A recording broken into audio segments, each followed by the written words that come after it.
वाले को माइक दे दिया जाता है, वो माइक पर अपनी बात कहता है, सरकार के खिलाफ बोलता है। पूर्व में सरकार जो रही तो नए इनिशिएटिव उनका सिफर है, कुछ भी नहीं है। वही स्कूल खोल दो, जाते समय कॉलेज खोल दो, यहाँ ITI खोल दो, यहाँ पर तहसील बना दो, यहाँ पर सब तहसील बना दो, जिसपे दिमाग नहीं लगता है, विजन नहीं लगता है, जिसमें सिर्फ यही होता है लोगों ने सामने से बोल दिया और लोगों ने मांग कर दी और लोग ताली बजाते हैं और ताली बजा के चले जाते हैं। 1,30,000 से ज्यादा गरीबों को हम स्वस्थ करके हॉस्पिटल में मुफ्त में इलाज करके घर भेजे। 5 साल में हमको 50,000 करोड़ रुपए तो ऋण की वापसी करनी। तो इतना जरूर मैं कहना चाहता हूँ कि विपक्ष क्यों हाँफ रहा है। उछल कूद से डेवलपमेंट होती है, खबर बनती है जरूर, खबर उसे जरूर बनती है। उछल कूद उल्टा सीधा बयान देने से खबर बन जाएगी। कुछ खुलेआम बोलते हैं, कुछ खुलेआम नहीं बोल करके चुपचाप अंदर से कुछ करते रहते हैं। मेरे लिए ज्यादा महत्वपूर्ण है कौन कितना लंबे समय रहा, कितनी बार बना, ये महत्व का विषय उतना ज्यादा नहीं। महत्व है ये है कि आदमी ने कॉन्ट्रीब्यूट क्या किया है। नमस्कार, लाइव टाइम स्ट्रीम में आप सभी का स्वागत है। मैं हूं मनोज ठाकुर और हमारे साथ पूरी टीम यहां पर मौजूद। नगर निगम चुनावों की अगर बात करें तो सरगर्मियां एकदम तेज है। नगर निगम चुनावों के रंग इस बार कुछ और ही दिखने में नजर आ रहे हैं और क्योंकि इस बार पहली बार जो है वो पार्टी चिन्ह, पार्टी सिंबल पर ये चुनाव हो रहे हैं, तो डेफिनेटली पक्ष विपक्ष अपना पुरजोर लगा रहा है। पूरी तैयारियों के साथ जो है वो इस बार मैदान में उतर रहे हैं सभी। तो इसी दौर में हमारे साथ यहाँ पर सूबे के मुख्यमंत्री ठाकुर जयराम जी हमारे बीच में मौजूद है। सर, आपका तहे दिल से हम धन्यवाद करना चाहेंगे। थैंक यू जी। लोगों के मन में बहुत से सवाल है, बहुत से डाउट्स भी है और मुझे लगता है कि वो आपके द्वारा क्लियर हो पाएंगे। सबसे पहले तो सर बधाई देना चाहेंगे, आपने 3 तोहफे हिमाचल प्रदेश को दिए, चाहे हम बात करें सोलन की, मंडी की या फिर पालमपुर की, और पुरजोर आपने लगा कर रखा है, पूरी जान आपने झोंक दी है। आप कितना महत्वपूर्ण इन नगर निगम चुनावों को मानते हैं? क्या लगता है आपको कितने महत्वपूर्ण यह है? क्योंकि कुछ लोगों का मानना है कि ये विधानसभा के जो चुनाव होने हैं उसका सेमीफाइनल है। देखिए, मुझे सबसे पहले तो एक तो इस बात को देखने की आवश्यकता है कि चुनाव तो एक प्रक्रिया है जिसके माध्यम से नगर परिषद का जो है वो गठन होना है। लेकिन सबसे पहले तो ये महत्वपूर्ण था कि 3 कॉरपोरेशन बनाने का जो हमारा लक्ष्य था उसके पीछे सबसे बड़ी बात है, तीनों शहर बहुत तेजी से बढ़ रहे हैं और वहाँ व्यवस्थित ढंग से एक प्लान वे में वहाँ पर डेवलपमेंट आने वाले समय में होनी चाहिए। इसकी जरूरत बहुत ज्यादा थी। चुनाव तो एक विषय है और इस दृष्टि से हमने तीनों शहरों में, और ये हमारे तीनों महत्वपूर्ण शहर हैं जहां हमने कॉरपोरेशन बनाई है। कांग्रेस लंबे समय तक सत्ता में रही, एक कॉरपोरेशन शिमला और एक कॉरपोरेशन धर्मशाला, ये उनका कंट्रीब्यूशन है और हमने एक साथ 3 कॉरपोरेशन बनाई है। इससे एक चीज बड़ी साफ हो जाती है कि डेवलपमेंट के कॉन्सेप्ट को लेकर के हमारे माइंड में बहुत क्लैरिटी है कि जो शहर हमारे बहुत तेजी से ग्रो कर रहे हैं वहां पॉपुलेशन बढ़ रही है, ट्रैफिक कंजेशन बढ़ रहा है, पोल्यूशन बढ़ रहा है, सिविक एमिनिटीज की वहां पर शॉर्टेज पड़ रही है, वाटर सप्लाई की वहां पर शॉर्टेज है, तो उन पार्किंग की वहां पर कठिनाई है। उसको एक प्लान्ड वे में आने वाले समय में हमको आगे बढ़ने के लिए कुछ ऐसा कदम उठाना चाहिए। मैं समझता हूं कि बहुत देर हो गई इसमें भी, लेकिन समय रहते फिर भी हमने उसके बावजूद भी ये निर्णय लिया। दूसरा पक्ष इसके बाद जहां तक चुनाव की बात है, चुनाव होगा, कॉरपोरेशन का चुनाव है। आमतौर पर पिछले काफी अरसे से तो पार्टी के सिंबल के बिना ही चुनाव होता रहा है। अब की बार हमने पार्टी के सिंबल पर चुनाव करवाया है और इसको हम ऐसा माने कि ये बिल्कुल इस तरह का रेफरेंडम है, इस तरह की वो भी बात, क्योंकि अभी तक हमारा 1.5 साल से ज्यादा विधानसभा के चुनाव के लिए है। तब तक के लिए कितनी बातें याद रहती है, कितनी नहीं रहती है, ये सारी बातों को लेकर के बहुत ज्यादा कहने गए।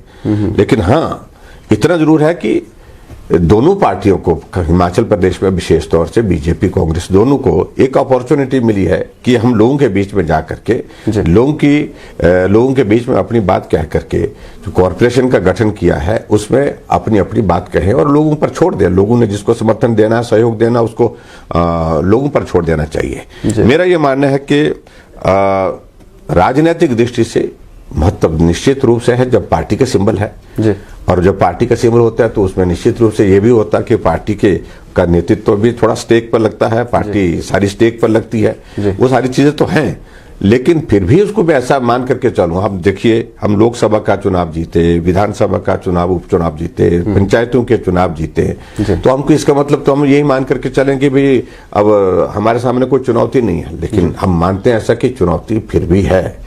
हम लगातार जीतने के बावजूद भी विधानसभा के चुनाव तक जब तक पहुंचेंगे तब तक लिए अनेक तरह की चुनौतियां खड़ी होंगी। तो इसलिए अभी का ये चुनाव इस दौर में जो हो रहा है, इसको उस दृष्टि से देखना चाहिए कि एक तो डेवलपमेंट के हिसाब से कॉर्पोरेशन लाजमी थी, जरूरी थी, हमने इसलिए बनाई। दूसरे, चुनाव यहां पर हो रहे हैं और चुनाव में हम जीत के लिए अपने अपने दावे पेश करते हैं, और मुझे पूरा भरोसा है कि हमने कॉर्पोरेशन बना करके दी है, लोग इस बात को अनुभव करेंगे, महसूस करेंगे कि डेवलपमेंट के हिसाब से ये आवश्यक था और सरकार ने बनाया, हम इसको सहयोग करें। ठाकुर साहब, अगर बात करें, इस बार भाजपा सरकार को 3 साल लगभग हो चुके हैं और इन 3 सालों में जो है वो बहुत सारी उपलब्धियां आपकी रही होगी, और बात करें सरकार की तो ऐसा कोई संकट नहीं आया या ऐसे कोई बड़े मामले सामने नहीं आए। तो इन 3 सालों में आप किन्हें बड़ी उपलब्धियां मानते हैं, और अगले 2 सालों की अगर हम बात करें तो क्या कुछ फोकस आपका रहेगा, किन चीजों पर आपका ध्यान केंद्रित ज्यादा रहेगा? देखिए, एक तो बड़ी सीधी सी बात है कि हिमाचल प्रदेश में जो हमने 3.25 साल के कार्यकाल में जो काम किए हैं जी, और सही मायने में सच्ची बात है कि कोविड के कारण हमारा काम का एक स्पैन जो है 1 साल का लगभग जो है हमारा 8-9 महीने का बहुत डिस्टर्ब हुआ है, लेकिन फिर भी उसके बावजूद डेवलपमेंटल एक्टिविटीज हमारी चलती रहे, ठीक प्रकार से वो प्रभावित ना हो, बाधित ना हो, इस बात के लिए हमने कोशिश की है।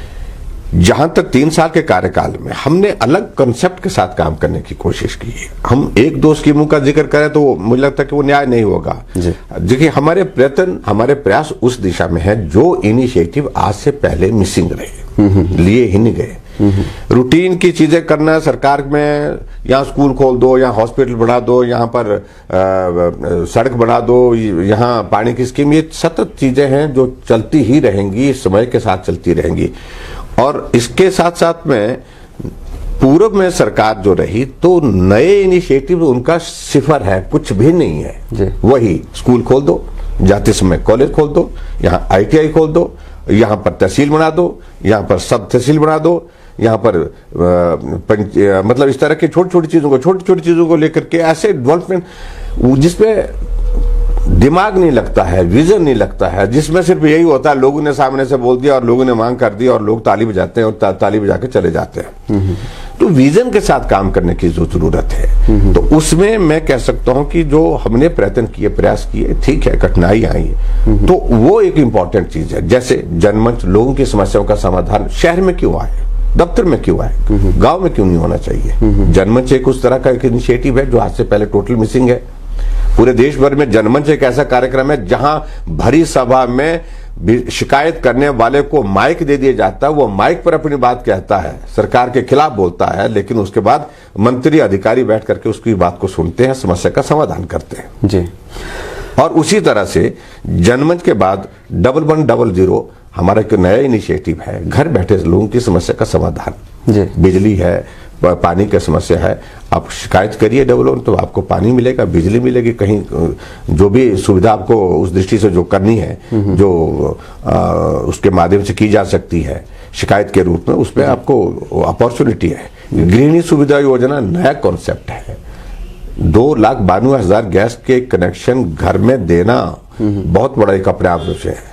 स्वास्थ्य हेल्थ केयर सेक्टर में, हमारे हेल्थ के सेक्टर में हमारे हिमकेयर एक ऐसा हमने ये किया कि जो गरीब लोगों को 1,30,000 से ज्यादा गरीबों को हम स्वस्थ करके हॉस्पिटल में मुफ्त में इलाज करके घर भेजे। ये इस तरह के इनिशिएटिव्स हैं जो टोटली मिसिंग थे। बिल्कुल आज से पहले ये सारे इस तरह के इनिशिएटिव लेते नहीं थे सरकार का। आप पिछला निकालें, कई सालों का रिकॉर्ड निकालें, नई स्कीम क्या है आप बताइए, उसमें नई स्कीम है? नई स्कीम कुछ नहीं है। सिर्फ स्कीम क्या है, एक ही स्कूल खोलो, हॉस्पिटल खोलो, ये करो वो करो, बस एक्सपेंशन करते गए, लेकिन इंफ्रास्ट्रक्चर को स्ट्रेंथन करने के लिए कभी सोचा नहीं।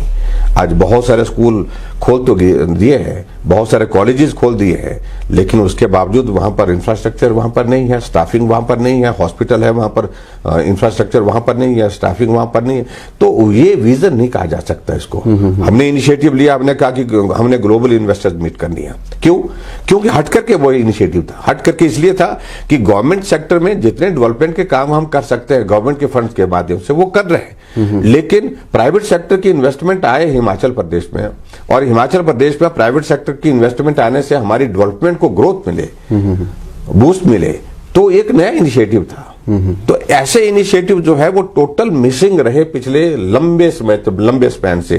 तो ये मेरा आपसे यही कहने का मतलब है कि बहुत सारे इनिशिएटिव, चाहे वो गृहिणी सुविधा योजना है, चाहे हमारा जनमंच है, चाहे 1100 है, चाहे सहारा योजना है, चाहे सहारा योजना किया तो मुख्यमंत्री स्वावलंबन योजना है, और चाहे हमारी अभी जो नई हमने ये जो शुरू की हमने शगुन योजना, एक नया इनिशिएटिव है गरीब लोगों की मदद करने के लिए। हालांकि इस पर भी बहुत ज्यादा जो है वो खिलाफत रही शगुन योजना की अगर बात करें। शुरू में एक बात को था, जनरल कैटेगरी का वो छूटा था, वो किसी वजह से छूट गया था, वो करेक्शन करने को थी। जब हमने उसको देखा तो उसको हमने करेक्ट किया है। जी सर, अगर बात करें सरकार के शुरुआती दिनों में ये आपने देखा होगा कि विपक्षी जो नेतागण हैं उन्होंने कहा कि नए नए मंत्री है और आपकी क्षमताओं को जो है वो कम आंकने की कोशिश की, लेकिन अब बात कुछ और है।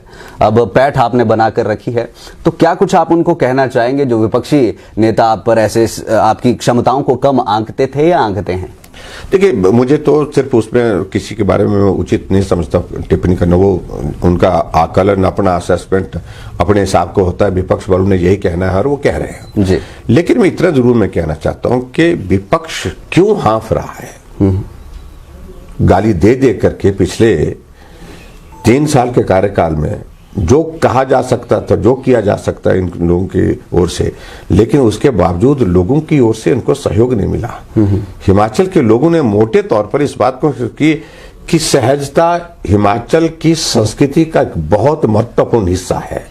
सरलता, सहजता, संस्कार, संस्कृति, ये सारी चीजों के साथ चलना जो हिमाचल की संस्कृति है, उसके साथ चलना, उसके साथ काम करना, और वो बहुत आवश्यक है। उछल कूद से डेवलपमेंट होती है, खबर बनती है जरूर, खबर उसे जरूर बनती है। उछल कूद, उल्टा सीधा बयान देने से खबर बन जाएगी, उछल कूद करने से खबर बन जाएगी, लेकिन हमने फोकस किया काम पर।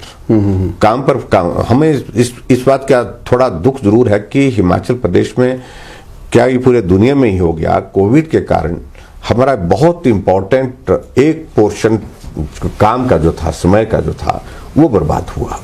आर्थिकी हमारे प्रदेश की बहुत नुकसान में हुई। उसके कारण बहुत से नए इनिशिएटिव हमने सोचे थे, उन इनिशिएटिव पर हम आगे नहीं बढ़ पाए। हमारे जैसे थे कि एयरपोर्ट का एक्सपेंशन, नया एयरपोर्ट, ये सारी चीजें हमारे इसमें हैं, अभी भी है, अभी भी हम उस पर कर ही रहे हैं। तो इसलिए, लेकिन थोड़ी कठिनाई उसमें ये आ रही कि बजटरी प्रोविजन वगैरह जब करने होते हैं तो उसमें बहुत बड़ा, क्योंकि हमने 50,192 करोड़ रुपए का बजट पेश किया। उसमें बहुत बड़ा वर्ग हमारा कर्मचारियों का सैलरी और इसका बहुत बड़ा वर्ग जाता है जी। उनका योगदान भी है हिमाचल के विकास में, लेकिन एक बहुत बड़ा, लगभग 20,000 करोड़ रुपए तो हमारा सैलरी और पेंशन में जाता है हिमाचल प्रदेश में। पूरे देश भर में हाईएस्ट नंबर कर्मचारियों का अगर किसी स्टेट में है तो हिमाचल है जी। लेकिन फिर भी उसके बावजूद उनका एक अपना योगदान है। तो ऐसी परिस्थिति में जब प्रदेश में अपने आय के रिसोर्सेज बहुत कम है और लोन इतना ज्यादा, जब जरूरत नहीं थी लोन लेने की, उस वक्त भी जरूरत से ज्यादा लोन लिया गया, उसके कारण हमारे सामने ये परिस्थिति है कि आने वाले 5 साल में हमको 50,000 करोड़ रुपए तो ऋण की वापसी करनी है जी सर। तो इसलिए बहुत संकट के ये सारी परिस्थितियां हैं जो प्रदेश के सामने खड़ी की है कांग्रेस की सरकार ने। जी, अगर आपके कार्यकाल की बात करें सर, तो आप पर डेफिनेटली, चाहे हम सेंट्रल यूनिवर्सिटी की बात करें, चाहे हम पूर्व में जो अध्यक्ष रहे उनके इस्तीफे की बात करें, आप पर निशाने जो है वो साधने की कोशिश लगातार जो है वो की जाती रही है, लेकिन ये मामले जो है वो ज्यादा तुल नहीं पकड़ पाए। और लोग डेफिनेटली ये जानना चाहते हैं कि आखिरकार जयराम ठाकुर जी का क्या ऐसा मूल मंत्र है कि इस तरह से शालीनता से रहकर जो है वो इस तरह के डिसीजंस लिए जाते हैं कि जो ये निशाने साधे जाते हैं ये तुल नहीं पकड़ पाते और जो चीज जहां ठिकाने लगानी चाहिए वो वहां पर लग जाती है। आखिरकार कैसे इतना आप कूल रहते हैं, इतना शालीन रहते हैं और कैसे इतनी कूलनेस के साथ ऐसे स्ट्रांग डिसीजंस आते हैं आपके? लेकिन कुछ चीजें समय के साथ छोड़ देनी चाहिए होती है। जिसने जो करना होता है, लोग सब देख रहे होते हैं, लोग सब महसूस करते हैं जी। इसलिए हम बहुत ज्यादा विचलित नहीं होते हैं, कोशिश करते हैं अपनी ओर से जो बेस्ट पॉसिबल जो किया जा सकता है हम वो करने की कोशिश करते हैं। जहां तक ये सारी चीजें राजनीतिक क्षेत्र में मानता हूं कि ये this is part of the system, part of the game, और ये सारी चीजें चलती रहती हैं। कुछ खुलेआम बोलते हैं, कुछ खुलेआम नहीं बोल करके चुपचाप अंदर से कुछ करते रहते हैं। ये राजनीति में ये सारी चीजें चलती रहती है। इस पर हम ज्यादा लगाएंगे दिमाग, ज्यादा उस पर ये करेंगे, क्योंकि पूर्व की सरकारों में ज्यादा समय इन्हीं चीजों में बीता जी कि हम बने कैसे रहें, जो षड्यंत्र अंदर चल रहा है उसका समाधान कैसे कर रहे हैं, जो षड्यंत्र खुलेआम हो रहा है उसका हम कैसे जवाब दें। तो इन सारी चीजों के लेकर के वो उस उलझन से ही बात, डेवलपमेंट वो कर ही नहीं पाए आपको तरह में। डेवलपमेंट जितना फोकस होकर के काम करना था, अपने झमेलों में, केसेस में इतना ज्यादा उलझे रहे कि जिसके कारण जो है पूरा कार्यकाल बीत गया। अफसर करते रहे सारा कुछ। आज भी मैं देखता हूँ पूर्व सरकार की फाइलें जैसी हमारे पास आती हैं, हमने कभी नहीं देखा कि चीफ मिनिस्टर ने फाइल पे कुछ रिकॉर्ड किया हो अपने हाथ से। अफसरों ने ही किया वो सारा कुछ, सरकार अफसरों ने चलाई है। जो आज कहते हैं ना कि अफसर ही चलाते हैं, और ये इससे बड़ा उदाहरण मैं इन बातों को कहता नहीं, क्योंकि नहीं कहने, हमने शर्त ली होती है कि भाई, लेकिन ये हकीकत है कि पूर्व सरकार कैसे चलती थी कि मालूम ही नहीं होता था मुख्यमंत्री को हुआ क्या है जी। कई बार हम ही पूछते थे, लोग ही पूछते थे, उनको मालूम ही नहीं होता कि ये हो भी गया है, अफसर ही कर जाते थे। तो ये बहुत सारी चीजें हैं जिन चीजों को अगर हम बोलेंगे तो बहुत बातें होती। ठीक है, वो एक उनने बनाया, लंबे समय तक राजनीति में रहने का एक अवसर किसी आदमी को मिलना एक बात है। मेरे लिए ज्यादा महत्वपूर्ण है कौन कितना लंबे समय रहा, कितनी बार बना। ये महत्व का विषय उतना ज्यादा नहीं, महत्व है ये है कि आदमी ने कंट्रीब्यूट क्या किया है, वो ज्यादा महत्वपूर्ण है। सरकार की अगर हम बात करें तो विपक्ष हमेशा ये निशाना साधता रहा है, हमेशा ये बात करते रहे कि कोरोना काल में सरकार ने अपने बहुत सारे डिसीजंस बदले हैं। पलटू राम सरकार का नाम दिया गया, आप भी इससे वाकिफ होंगे। लेकिन जो आपके समर्थक हैं उनका कहना है कि ये जयराम ठाकुर की जो सरकार है उनका लोगों के प्रति स्नेह है। इस पर आपका क्या कहना है, ये जो तंज कसा जाता है पलटू राम सरकार? देखिए, कहीं भी ऐसे परिवर्तन बड़े नहीं हुए। कुछ चीजों को लेकर के कोविड के चलते कुछ 1-2-3 चीजों को लेकर के हमने उस निर्णय में परिवर्तन किया। परिवर्तन करने की वजह ये नहीं होना चाहिए। हम लोक लाज के अनुसार जो है हम निर्णय करते हैं, लोगों के फीडबैक के आधार पर हम निर्णय करते हैं। ऐसा वजिद नहीं होना चाहिए किसी भी नेता को, और उसको अहंकार बोलते हैं, घमंड बोलते हैं, जिसको बोलते हैं कि सत्ता सर पे चढ़ गई, कि हमने कोई कह दिया तो उसके बाद कुछ नहीं होगा। वो अंतिम है। लोगों के सुझाव लेना, लोगों का फीडबैक लेना, उस फीडबैक के आधार पर लोगों की सुविधा के लिए, लोगों के भले के लिए, लोगों के अच्छाई के लिए जो निर्णय करना, उसमें मुझे लगता है कि कितने ऐसे हैं निर्णय जो रिव्यू किए गए, और जो रिव्यू करने के बाद जो निर्णय है वो ज्यादा बेहतर निर्णय हुए हैं जी। इसलिए कोई आदमी इसी बात को लेकर के अपने आप को माने कि मेरा ये निर्णय ले लिया, वापिस करना मुश्किल है, तो मुझे लगता है वापिस हमने तो उस तरह के वापिस भी निर्णय नहीं किए। हाँ, आंशिक चेंजेस की थी उसमें, कोविड के दौरान जो निर्णय किए थे उसमें थोड़ी चेंजेस की थी, स्लाइड सी चेंजेस की थी। कुछ घंटों के कर्फ्यू लगा तो कर्फ्यू में कुछ घंटों का अंतर किया, और उसके बाद कुछ छोटी छोटी बातों को लेकर के, लेकिन उस सारी चीज को विपक्ष के लोगों ने उस तरह से करने की कोशिश की। लेकिन मैं इतना कहना चाहता हूं कि हम सरकार चलाते हैं जनता के सहयोग से। जनता का सुझाव जब हमारे तक पहुंचते हैं, उन सुझावों के आधार पर किसी निर्णय को अगर रिव्यू भी करना पड़े, पुनर्विचार करना पड़े, तो वो करना चाहिए जिसमें जनता का हित हो।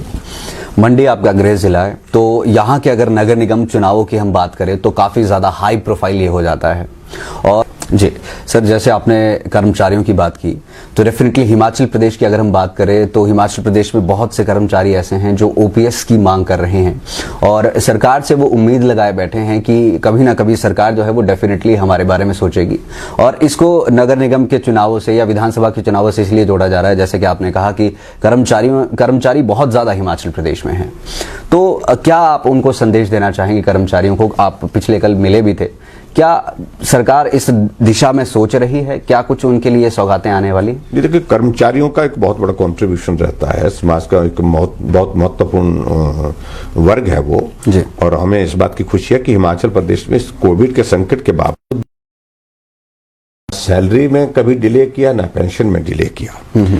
अब जहां तक बात आ रही है कि वो मांग कर रहे हैं कि एक वर्ग ओपीएस की मांग कर रहा है, एक वो जो है वो एनपीएस में कुछ चीजें ओपीएस का कुछ पोर्शन जोड़ करके वो बात कर रहे हैं, वो दो अलग अलग चीजें हैं। उन बातों को लेकर के हमने कहा कि भाई विचार करें, लेकिन एक परिस्थिति पूरे देश की जिस तरह की आर्थिक दृष्टि से है, कोई भी देश का कोई प्रदेश भी ओपीएस में जाने की स्थिति में नहीं आज की तारीख में। जी। एकमात्र प्रदेश सिर्फ जो है वेस्ट बंगाल है जहां ओपीएस है, अन्यथा देश के सभी शासित राज्य जहां कांग्रेस की गवर्नमेंट भी है, कांग्रेस की सरकारें भी, वहां पर भी एनपीएस है। और ये भी मैं कहना चाहता हूं, जो न्यू पेंशन स्कीम जो हमारी हिमाचल प्रदेश में पूरे देश भर में जो चली है, ये किसने लागू की थी?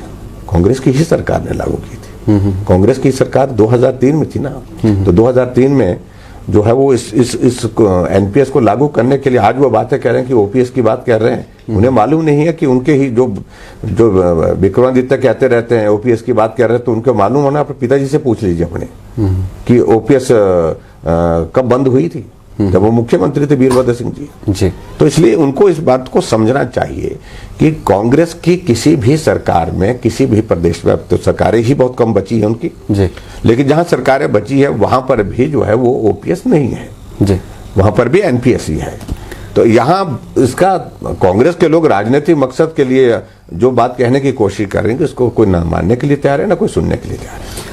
ठाकुर साहब, जब से आप मुख्यमंत्री बने हैं तब से, पहले कांगड़ा को जो है वो राजनीति का केंद्र माना जाता था, लेकिन जब से आप मुख्यमंत्री बने हैं तो मंडी इस समय पर एक राजनीति का केंद्र बना हुआ है और डेफिनेटली यहाँ के जो नगर निगम चुनाव जो रिजल्ट्स उसका रहेगा, डेफिनेटली वो आपकी लोकप्रियता का भी पैमाना एक होगा। तो आप क्या मंडी की जनता को संदेश देना चाहते हैं, क्या कुछ कहना चाहते हैं? देखिए, मैं एक ही चीज कहना चाहता हूँ, ये चुनाव जो है ये कॉरपोरेशन का चुनाव ये चुनाव एक तरह का इस तरह का चुनाव होता है जिस चुनाव में बहुत छोटे छोटे इश्यूज होते हैं जी, छोटा दायरा होता है, कैंडिडेट पर बहुत ज्यादा डिपेंड करता है, कैंडिडेट की इमेज कैसी है, कैंडिडेट का जो है वो व्यवहार कैसा है, कैंडिडेट किस प्रकार से काम करता है, ये बहुत महत्वपूर्ण होता है जी। लोकल स्थानीय इश्यूज होते हैं, कम्युनिटी के इश्यूज होते हैं, दूसरे इश्यूज, इसलिए इसको कोई प्रदेश के और देश की राजनीति के साथ हम जोड़े हैं तो वो सारी चीजों को लेकर के मैं समझता हूँ बहुत जगह हमने देखा कि भाई